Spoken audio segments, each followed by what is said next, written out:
సామాన్య రైతు కుటుంబంలో జన్మించి ఒక స్వచ్ఛంద సంస్థను ఏర్పాటు చేసి పేద ప్రజల సేవే సంకల్పంగా ముందుకు వెళ్తున్నారు. రాజకీయాలకు అతీతంగా బడుగు బలహీన వర్గాల ప్రజలకు ఏ ఆపద వచ్చినా నేనున్నానంటూ ధైర్యం ఇస్తున్నారు. ఉన్నదానిలో నలుగురికి సహాయం చేయాలనే మంచి ఆలోచనతో సాగుతున్నారు. సొంత గూడు లేని సామాన్య ప్రజలకు ఇల్లు నిర్మించుకునేందుకు తన వంతు సహాయ సహకారంగా 3 లక్షల రూపాయలు అందజేసి అండగా నిలుస్తానని చెబుతున్న వరంగల్ జిల్లా కీసుకొండ మండలం మనుగొండ గ్రామ నివాసి అల్లం బాలకిషోర్ రెడ్డితో మా ప్రతినిధి ఫేస్ టు ఫేస్. తెలంగాణ రాష్ట్రంలో 2 సంవత్సరాల క్రితం జరిగిన ఎన్నికల్లో పరకాల నియోజకవర్గానికి ఊహించని వ్యక్తి శాసనసభ్యులుగా పేరు నమోదు చేశారు. ఆ వ్యక్తికి అసలు ఈ యొక్క నియోజకవర్గానికి సంబంధించిన ఎలాంటి గ్రామ పంచాయతీలైనా మండలాలైనా ఆ వ్యక్తికి టచ్ లేని పర్సన్ను ఇక్కడ ఎంపిక చేశారు. దానిలో ఆయన గెలుపులో అంతరం ఏమిటి, ఆయన గెలవడానికి ఎవరు సహకరించారనేది ఇప్పటికీ ప్రశ్నార్థకంగా ఉంది. ప్రస్తుతం కొందరు వ్యక్తుల పేర్లు వినిపిస్తున్నాయి. అంటే కొన్ని గ్రామాలలో గీసుకొండ, అదే కొన్ని మా లక్ష్మీపురం, అదేవిధంగా కొన్ని వివిధ గ్రామ పరిధిలలో ఒక వ్యక్తి, ఆ పేరు ఏంటంటే ఒక అల్లం బాలకిషోర్ రెడ్డి.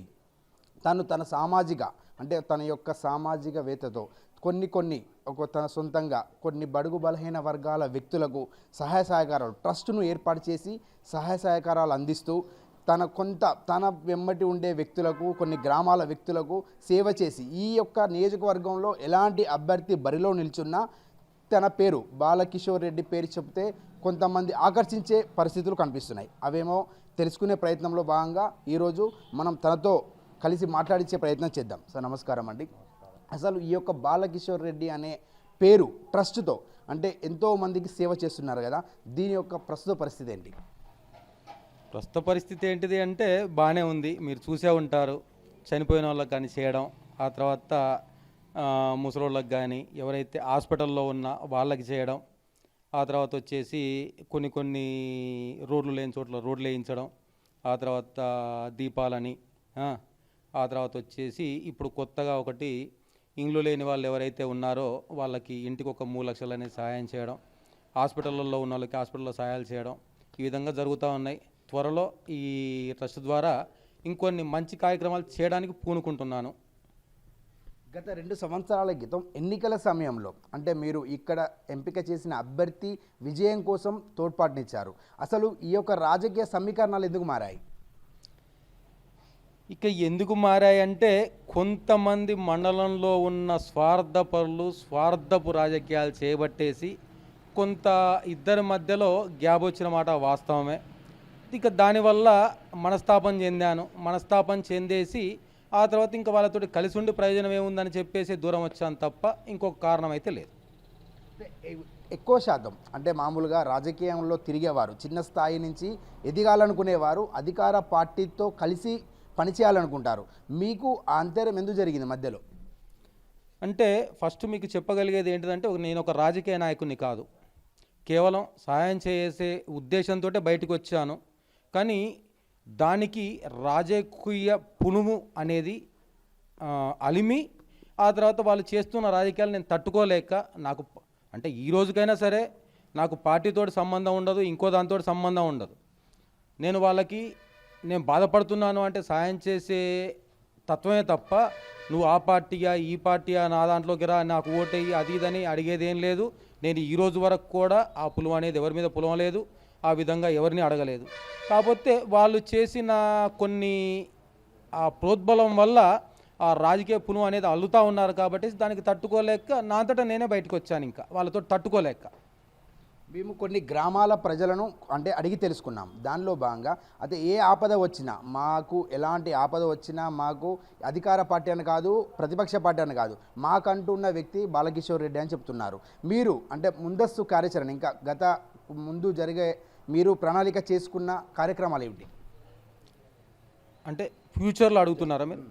అంటే చేయబోయే కార్యక్రమాలు ఏంటి అంటే ఇప్పుడు కొంత పోయిన గవర్నమెంట్లో కొన్ని ఇండ్లు వచ్చేసి ఆ తర్వాత అన్ఫినిష్డ్గా ఉన్నాయి. అంటే కేవలం బేస్ మట్టం వరకు వేసేసి ఆపేశారు. ఈ గవర్నమెంట్ వచ్చిన తర్వాత మీరు పోయిన గవర్నమెంట్లో పెట్టుకున్నారు, మా గవర్నమెంట్ కాదు మేము ఇయ్యమనే ఒకటి వాళ్ళు ఇండ్లు కూల దోసుకొని ఆ తర్వాత ఆగమవుతూ ఉన్నారు. వాళ్ళకు వచ్చేసి మా ట్రస్ట్ తరపున ఒక 3 లక్షల రూపాయలు సహాయం చేస్తూ వాళ్ళ ఇల్లు నిర్మించేసి వాళ్ళ ఏదైతే కలగంటున్నారో ఆ కళను నెరవేర్చుదామనే ఒక ఉద్దేశంతో వస్తున్నాను.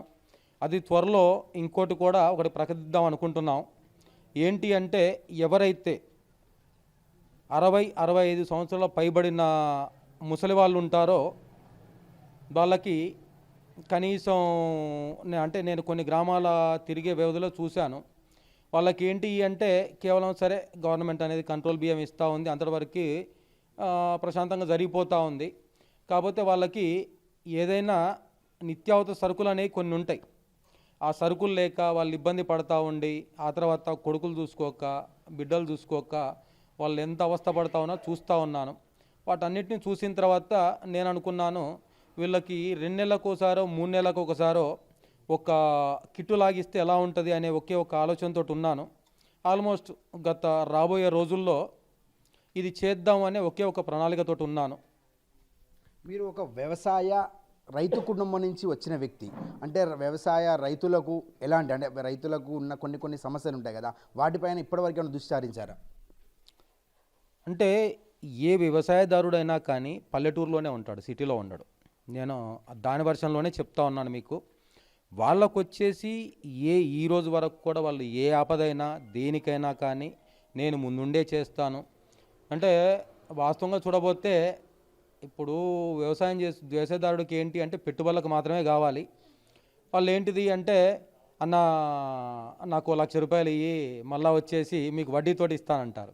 నేను ఒకటే మాట అంటాను, నేను నిన్ను అడగొద్దు, నువ్వు మళ్ళీ నన్ను అడగొద్దు, ఇగో ఇంత ఇస్తా నువ్వు తీసుకొని ప్రశాంతంగా చేసుకోపో అనే ఉద్దేశంతో ఎప్పుడైనా ఇస్తాను తప్ప, ఇక వాళ్ళకి ఆ విధంగా నేను ఇండైరెక్ట్గానే హెల్ప్ చేస్తాను అనుకుంటానే తప్ప ఇంకో తిరగనైతే నేను ఆలోచించుకోను. మీరు ఈ నిరుత్సాహంతో అంటే మామూలుగా ప్రతి ఒక్కరికి సేవ చేయాలనే సంకల్పం, మీకు గాడ్ ఫాదర్ అనేవారు ఉంటారు కదా, అసలు మీ గాడ్ ఫాదర్ ఎవరు?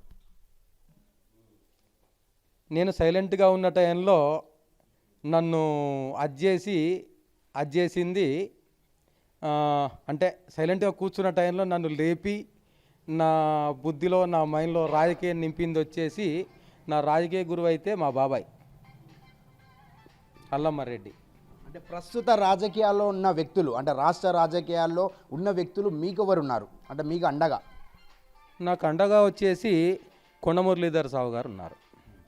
అంటే మీరు ప్రస్తుత రాజకీయ పరిస్థితులలో కొండా మురళీధర్ రావు గారి అండతో, అంటే ప్రస్తుత ఈ యొక్క మండలాలలో గ్రామ పంచాయతీ ఎన్నికల్లోకి వెళ్తున్నారు కదా, ఈ ఎన్నికల్లో మీ యొక్క మెజారిటీ మార్కు చూపించనున్నారా? 1000% చూపిస్తాం. ఆయన పేరే చాలు, ఆ వైబ్రేషన్ అనేది ఒక్కొక్కరికి రావడానికి ఆ పేరే చాలు. 100%, 100కి 100 మేము పోటీ చేసిన ప్రతి ఒక్క ప్లేస్లో కూడా మేము గెలుస్తామనే నమ్మకం కాదు, బల్ల గుద్ది చెప్తా ఉన్నాను. మేము పోటీ చేసిన ప్రతి ఒక్క ప్లేస్లో కూడా మేము గెలుస్తాం. థ్యాంక్ యూ అండి.